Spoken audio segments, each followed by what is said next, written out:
به یاسین، به معراج احمد، به قدر و به کوثر، به رضوان و طوبی، به وحی الهی، به قرآن جاری، به تورات موسی و انجیل عیسی.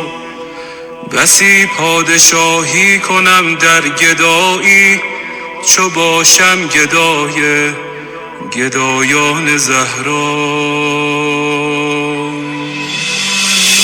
چه شبها که زهرا دعا کرده تا ما همه شیعه گردیم و بیتاب مولا.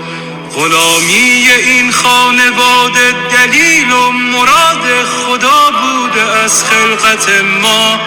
مسیرت مشخص، امیرت مشخص، مکن دل دل ای دل، بزن دل به دریا.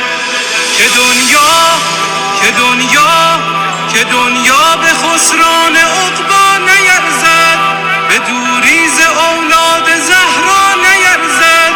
و این زندگانی فانی، جوانی، خوشیهای امروز و اینجا، به افسوس بسیار فردا نیرزد.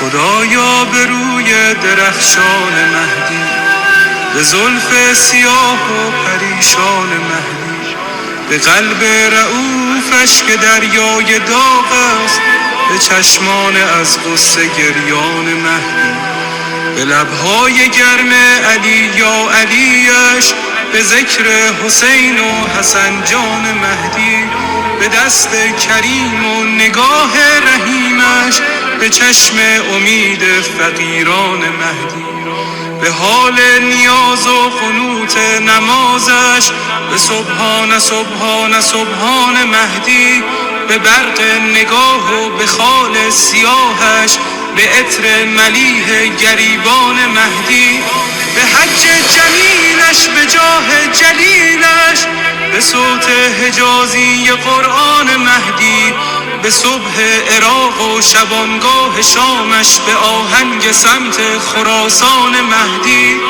به جان داده های مسیر عبورش، به شهد شهود شهیدان مهدی. مرا دائم الاشتیاقش بگردان، مرا سینه چاک فراقش بگردان. تفضل بفرما بر این بنده بی سر و پا، مرا همدم و محرم و همرکابه. سفرهای سوی خراسان و شام و عراقش